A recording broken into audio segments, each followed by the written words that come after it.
the Sasha Banks, Mercedes Monet, the Moxleys. It's like, I think Moxley is kind of like, I kind of want to stay away from Moxley because he got in at a good time. Daniel Bryan got in at a good time. Adam Cole got in at a good time. That's when AEW was thriving, in my opinion. Christian, for that matter, they were there at the right time. But I think from where they are now, the progression of the company as a whole hasn't really reflected the impact of these individuals. And to Eric's point, do I see them, like ending their careers there on the way it is as a company as a whole? Probably not. Maybe a few, because there is that situation with Sting. Like, that, in my opinion, was a positive, right? I think the presentation of how he was put on TV, I think he made Darby Allin even more relevant, for that matter. But, like, they did him well, like giving him that, like, retirement match, having his sons being involved, I thought that was a great way for him to go out, and, there were some wins. I think at the end of the day, for me, like, AEW, they have their wins, they have their losses, like any company. But Eric's point here, yeah, I think there's some validity, but I also think there's a little bit of bias there too. No, for sure. Like, how I look. So I watched a part of that clip. I didn't get to, I watched a part of that podcast. I don't think I got to the part where he's talking about how wrestlers go there to end their career or I think Bischoff, the way he's talking, the way he probably talked about it, and I can only assume because like I said, I haven't watched it. And this is, like I said before, coming from a WWE stand, right? How I look at AEW, and it's how Bischoff is probably looking at it is he's probably seeing business mistakes that he made in the when he was running WCW is being made in AEW, right? Yeah. So he's trying to pump up the roster with whatever he can. He's really giving high paychecks to all these guys. Mercedes Monet, you guys know I'm a big Mercedes Monet hater. She's getting paid way more than she's really worth. Creative control too. Yeah, creative control. That's kind of crazy to me. Like, especially, I mean, look, listen, I'm not gonna say she's a terrible wrestler because she's not. She hung with the best of them, right? But I think she really overvalues herself. And I mean, in a world where egos matter, I guess you gotta be like that a little bit, right? But still, I can't blame her for being that way. I think to what you're saying though is that like Mercedes or any wrestler for that matter, they're gonna think highly of themselves as the best, but they ain't gonna come out saying that every single day just because you gotta be humbled, right? But I think for Mercedes though, when you have her in the mix of all those other names like the Rhea Ripley, Charlotte Flairs, I think the whole negotiation factor here with AEW was she wanted to get Flair money, and that's why she ended up signing with them. So like she did clearly state that she was close to going back. I think there was that door open for her, right? But yeah, like I don't blame her for like thinking of herself highly like that. So to your point here, it's not even like a boastful thing to say that you're like one of the best, but sometimes the numbers show otherwise, right? And I think when I speak of numbers, we're talking about viewership, attendance here. Right. And then that, like you're saying, right? Like she wanted to bring in that Charlotte Flair money, and as much as I criticize Charlotte Flair, bro, there's no denying that she brings in the numbers, right? Especially for the women's division. And as far as like you guys were saying earlier, yeah, it is the old timers that go there, and they're really trying to stretch their creative wings, right? I mean, because they have some sort of creative say when they're in the WWE. We all know WWE is kind of like it's kind of more like in a box. They try to keep you guided on the straight path. It's a machine. It looks like you're just another cog in the machine right there. Exactly. And then it feels like in AEW, a lot of these guys are really stretching their legs when it comes to trying to be creative. But it's like, to me, it looks like it's kind of like a double-edged sword. So because you're such an established star, and you're trying to do all this creative stuff, right? You have the potential to do something pretty big on AEW. And as somebody who doesn't watch AEW, like, I mean, a lot of that stuff doesn't go unnoticed. It does make the younger talent want to step up, but at the same time, like, because you've been in the game for so long and you have the creative juices just constantly going while you're in WWE or TNA or New Japan, right? Like, you have a chance to like overshadow all these guys, and then like the negative effect of that could be like when these guys are actually ready to retire, you know what I mean? A lot of these younger guys, a lot of these younger talents are going to be overshadowed. I mean, you'll have the standouts like MJF, Will Ospreay, which both of them we all know they're going to go to WWE eventually, right? Like you said, a lot of those guys, Daniel Bryan, Moxley's never going to go back to WWE. The numbers would have to be right, and I'm not sure how his relationship is with Triple H, but yeah, I mean, I think Bischoff has a point, dude. I'll be honest. I listen to Bischoff talk on his podcast, and honestly, he has a lot of good stuff to say, and it makes a lot of sense. But he's, there was some. Sorry, Jay. There was something like you said that's a problem with AEW. Is that you said that they have creative control. The wrestlers should be given some sort of scope of creative control, but we saw again, it's the trajectory is WCW, and in not a good way. Is that when you give too much power to talent, when everyone is all elite, nobody's elite. That's basically it. Good point. Yep, 100%. I like that. So no one's gonna push each other, or no one's gonna want to get job. No one's gonna can't give too much creative control. Scott Hall, Kevin Nash, Hulk Hogan, they wouldn't job to anybody because they had they ran over everyone. Mm-hmm. Yeah, and it's like these young bucks, these EVPs, and that stuff like that. Like you're giving the talent too much control. And that sometimes could be good, and sometimes we see what's happening with AEW. It's not this is a reminder. Entirely wrong. Why is it so hard to write here for you? Oh, Alexa. Damn it, Alexa. So, I lost my point. I was going to say that. This is going to be a viral clip now. Jay, you know what your point was? Home. You know what your point is? Your point was Chris Jericho needs to retire. That was your point, buddy. Mean, he's such a good mentor for these guys. Like, he's relevant. He knows how to stay relevant. Like, he's good. He's one of the most talented out there, and it's weird to me that even he can't help elevate them. Well, I have to kind of disagree in terms of what he's doing now, because I clearly am a Jericho fan. I love, if anything, he's one of the best at evolving throughout the years. Yes.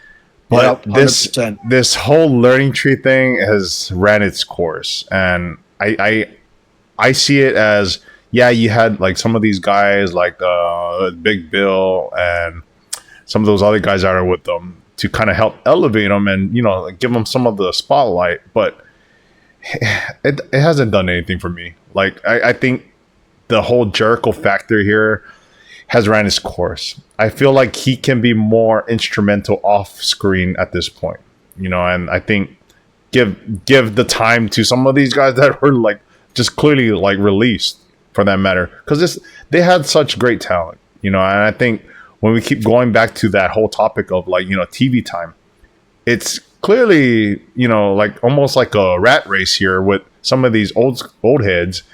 I hate to put it this way, but they're all trying to be like Hogan here and take time away from the guys that actually need it. Whether or not they're ready for it, there's no way of finding out until we actually have them on TV. But I think Jericho is such a great part of the industry. He's clearly one of those guys that has been instrumental in a lot of the moves that he's made, you know, like going from ECW, WCW to WWF back then, even New Japan for that matter. The guy's great. I love him, but you know what? This whole thing right now, I think it's kind of overkill. It's pretty corny at this point. Speaking of Jericho, wasn't he doing a program with Hook? Did Hook get elevated from this program? Hook is like, I mean, that guy kind of looks like, I see something in there that might be cool. Yeah. There was like that feud they had. You know, he kind of had Taz involved, and then I think now Hook's like aligned himself with like Samoa Joe and all that. So yeah, like they definitely so they definitely got Hook, you know, working with some of these more like you know, veteran type of guys, and like really, and like these are like the who's who, right? Like you got him working with Jericho, then you also have him working with Samoa Joe. Yeah, like in my opinion, you know, like he's getting a good fair share of TV time, which I'm happy about. I'm a fan of Hook also, but the downside was back then he wasn't getting that fair share of being, you know, promoted on these shows, being relevant, you know, like, and if anything, promo work needed, it was heavily needed. You know, the guy kind of had like one, like kind of like Orange Cassidy, like just like one word liners, you know, which didn't work for me. But at the end of the day, they are being utilized to a certain point where, you know, like I like that they're doing that, but I'm like, now Jericho, you know, being one of those people, are like, you know, I'm good if he's not on TV too much, you know, like he doesn't need to. Yeah. And it does come off as like a Hogan move at the end of the day, you know, and it does. It really does. Like, again, you know, like sad to say, like I think Mercedes is kind of getting that stigma also when she's out there putting it out there, like I got creative control, whether it's like a, you know, a work or not. Still, you kind of sense it, you know. Like she's got 4 belts.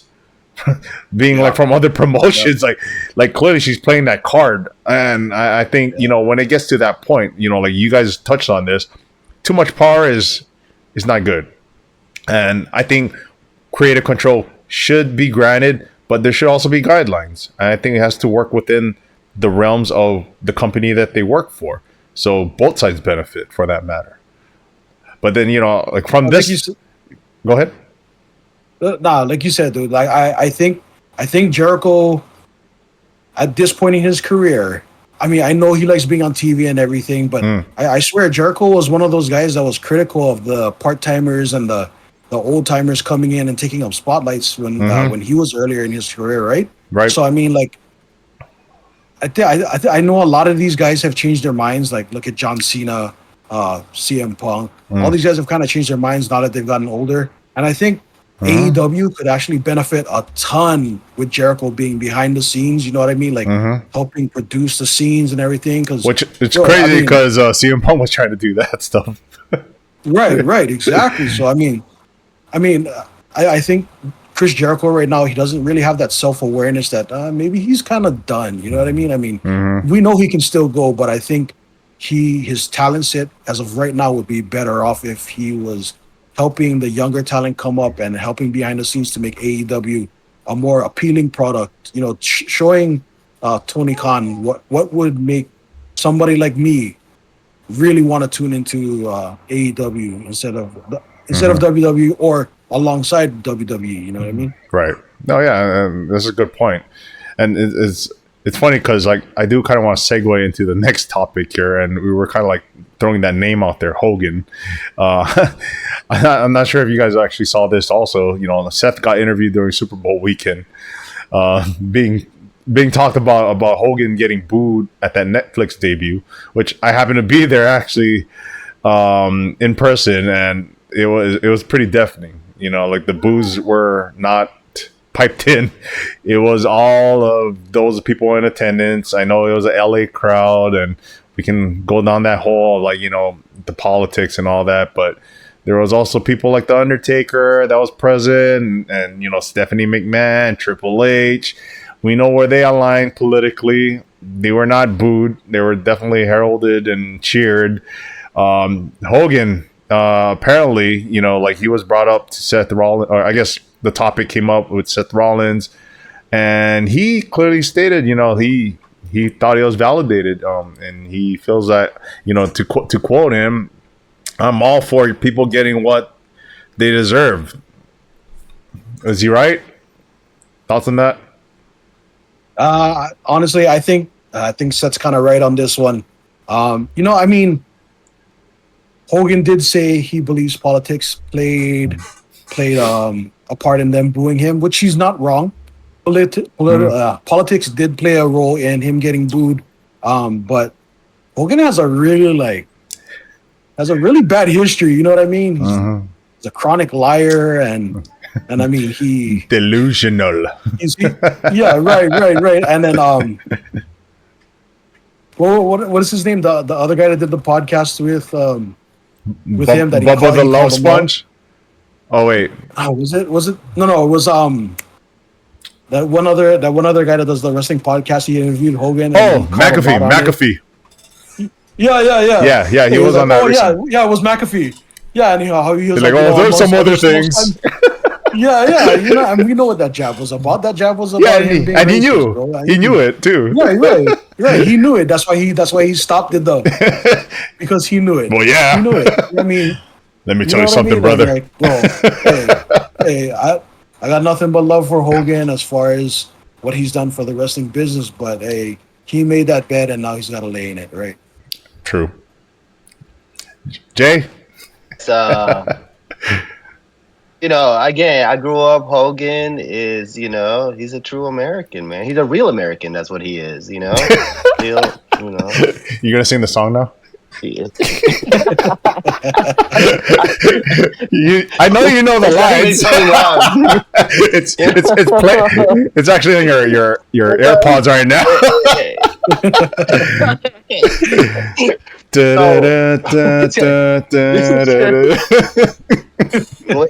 When it comes crashing down, it hurts inside, man. That's what Hogan's gotta, he's gotta do his thing. Here's the thing with Hogan, right? What do people say? When people tell you who they are, believe them, right? So Hogan has showed us who he is. As much as we love the gimmick, I can separate the two people. I can separate Hogan, the performer, and Hogan as a person. Hogan, the performer, he's immortal. He's NWO for life. There is no, he's probably wrestling's first biggest superstar. There is, for people who didn't experience him, a lot of these kids that I see, that are booing him and all that kind of stuff. Yeah. For people that didn't experience him in the 80s and the 90s and the NWOs and stuff like that, this guy's bigger than Cena. This guy's bigger than Stone Cold. This guy is bigger than The Rock. That's how big he was for the wrestling industry. A lot of performers, business was good and everybody was eating. Everybody was happy. So, for them to hate on Hogan, nah, dude, that guy, he gave you guys a platform, okay? But as a person, he's kind of showed you what he is. And the sad part is, he's had offers from Mark Henry, from Booker T. We coming for you, sucker. Right? Was that what he said? Gold. I heard it. I remember it differently. Yeah. He might have said a different word. Booker T and Mark Henry offered to help Hogan when he's dealing with all these issues. Kind of didn't, probably didn't say I could do it on my own or whatever he did. He took him off, right? Right. So he's refused help, and then he continuously puts himself in these situations where, if he had just shut up, or he had keep his mouth shut, or just stayed out of trouble, or not get into any situations, I think the wrestling world would have forgotten about it. Right now, maybe it wouldn't be as big because you look at it, a lot of the stuff he did before, It was kind of forgiven when you think about Rock versus Hogan. And then he had that big comeback when he started performing again, right? And he was a face again, and he stopped being NWO Hogan, and he stopped being Hollywood Hogan, and he became Hogan again, right? There was a time for him. This is the time he can make his peace, but he constantly gets himself in trouble, constantly shoots himself in the foot, and now with social media, because when he first started, there's no social media. So now with the social media and the younger generation, how do people? I wouldn't say younger. How do people in general, get the wrestling news? He's always in the news, and it's not a good thing. Whether he can say it's political, fine. Maybe some of it has political aspects in it, right? Because you are in LA, right? But it doesn't change the fact that you did some shady stuff. You had creative control. You kind of were the demise of WCW. You were the rise of it, but you were the demise of it also. What does that mean? Creator and destroyer, right? Yeah. He actually, man, Eric Bischoff. We go back to Eric Bischoff. I watched his documentary. He said, I'm going to do the longest build. It's going to be a build. And he built Sting versus Hogan for a long time. You saw what happened with Sting all of a sudden is the Crow and he's coming down rafters. It was cool. And it worked because 83 weeks, they're kicking WWE's ass. And then he's supposed to take the L to Sting and he didn't take it. And they botched that finish. Yeah, they botched that finish so bad. It was Bret Hart was supposed to interfere. Yeah, Hogan is a person who just wants to remain in power. You saw when he saw Undertaker was coming up. I heard Undertaker had a story where Hogan faked that he got hurt injury? by the Yeah. And and Undertaker is all about the business. He's like, oh shoot, I hurt the golden goose. And you just see like Hogan the performer, awesome. Hogan the person, it goes back to that, when people tell you who they are, believe them. Yeah. But you know what you can never take away from Hulk Hogan? Suburban Commando. For you younger wrestling fans, go look that up. Hey, I got one up on that one, Mr. Nanny. Mr. Nanny. A little tutu. Oh man, what do I got? What is a Hogan? Oh my gosh! No Holds Barred. What is it? That was like the OG. No Holds Barred with Zeus. Yeah, Tiny Lester. What was this TV show? Days of Thunder or something like that? Oh, Thunder in Paradise. Like Thunder in Paradise. Something like that. Yeah. Okay. Yeah. And he was like on like Baywatch and all that kind of stuff too, I think. But but that was a big deal because wrestling was crossing over. Obviously, he did Rocky 2 or yes, 3. Rocky 3 with Mr. T and all that. That's how Mr. T kind of like also like played a part in WrestleMania too. That relationship. So again, Hogan was great for the industry. He has not aged well of his antics. He keeps getting himself in the news or getting press for all the wrong reasons. And all these people that have social media now, they pick it up and they're like, dude, Hogan saying some racist stuff again. Hogan doing some crazy stuff again. Like, and he doesn't do damage control. Like, again, Mark Henry, Booker T, all these guys all try to help him and he's like, nah, I'm good. Yeah. And, yeah. But you so, Hogan. You guys bring up a lot of valid points, and I think the things a lot of things people are saying, regarding him has really been sentimental. Really no different. I think we all understand as fans, like he was hugely instrumental within the pro wrestling industry. Clearly, the crossover to mainstream media and pop culture, Hollywood. Clearly, the Hollywood moniker would never existed if he didn't transition into Hollywood in some shape or form. Paved the way for a lot of different, pro wrestlers to even have an opportunity in Hollywood. Even though his movies aren't as great as some of the, like his counterparts here, I think the point here, though, he clearly was a huge component to the history of pro wrestling, and I don't think any of us or anyone can take that away from him. But no, when there's a Mount Rushmore of wrestling, you got to put him on there. Whether he's got to hands be down, there. yeah, you got to put him on there. I think for me, I think for me still, he is considered one of my top 3. You know what I mean? Top 3 all time.